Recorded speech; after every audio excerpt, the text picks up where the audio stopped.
friends, welcome to Fabulous Chef. இன்னைக்கு நம்ம வீடியோவில் ஒரு சூப்பரான செட்டிநாடு ஸ்டைல் ப்ரான்ஸ் பரட்டல் எப்படி பண்ணுறதுன்னு பார்க்கலாம். வாங்க வீடியோக்குள்ளே போகலாம். தேவையான பொருட்கள்: 4 துண்டு பட்டை எடுத்துக்கோங்க,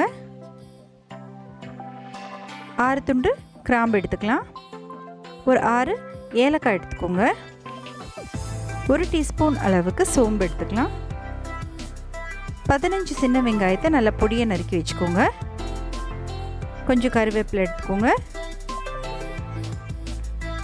1 டீஸ்பூன் அளவுக்கு கல்பாசி எடுத்துக்கோங்க, 2 டீஸ்பூன் அளவுக்கு இஞ்சி பூண்டு விழுது எடுத்துக்கோங்க. அது கூடவே ஒரு 4 தக்காளி பழத்தை பொடியை நறுக்கி வச்சுக்கோங்க.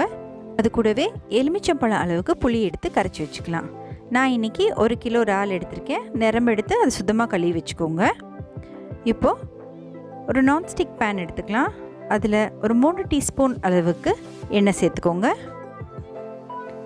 எண்ணெய் நல்லா சூடானதும் நம்ம எடுத்து வச்சுருக்கிற பட்டை, கிராம்பு, ஏலக்காய், சோம்பு இது எல்லாத்தையுமே சேர்த்துக்கோங்க.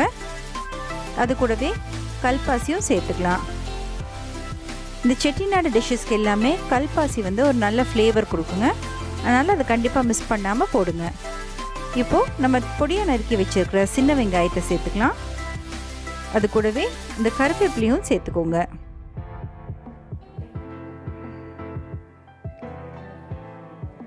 சின்ன வெங்காயம் நல்லா பொன்னிறமாக வர வரைக்கும் நல்லா வணக்கிக்கலாம்.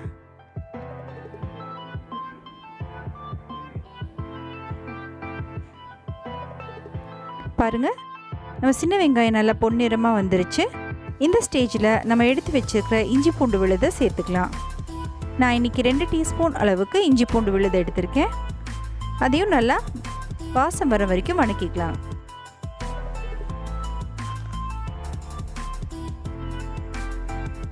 இப்போது நம்ம பொடியாக கட் பண்ணி வச்சுருக்கிற தக்காளி பழத்தை சேர்த்துக்கலாம்.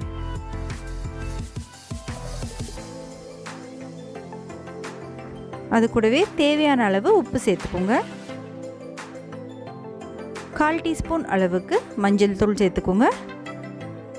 அது கூடவே உங்கள் காரத்துக்கு ஏற்ப நீங்கள் வரமிளகாய்த்தூள் சேர்த்துக்கலாம். நான் இன்றைக்கி 1 டீஸ்பூன் அளவுக்கு வரமிளகாய்த்தூள் சேர்த்துருக்கேன். நீங்கள் உங்கள் காரத்துக்கு ஏற்ப ஆட் பண்ணிக்கோங்க.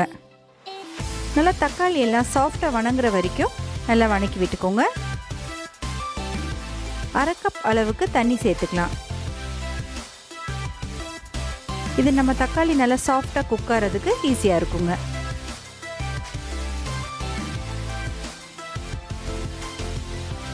இப்போ 2 நிமிஷம் ஆயிடுச்சு. பாருங்கள், நம்ம தக்காளி எல்லாம் நல்லா வணங்கியிருக்கு.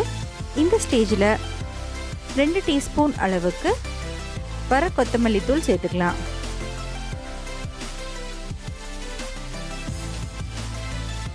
பாருங்கள், நம்ம தக்காளி எல்லாம் நல்லா வணங்கிடுச்சு.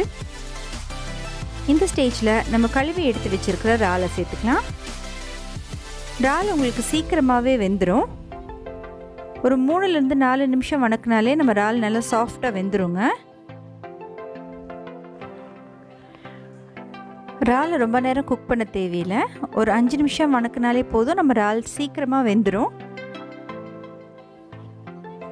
இந்த ஸ்டேஜில் நம்ம ஒரு தேங்காய் திருவி திக்கு பால் மட்டும் கொஞ்சம் எடுத்து வச்சுக்கலாம். பாருங்கள், இறால் நல்லா வணங்கிருச்சு. இந்த ஸ்டேஜில் நம்ம எடுத்து வச்சுருக்கிற அந்த திக்கு பாலை தேவையான அளவு சேர்த்துக்கலாம். இது ஒரு நல்ல ஒரு க்ரீமி டெக்ஸ்சர் கொடுக்குங்க.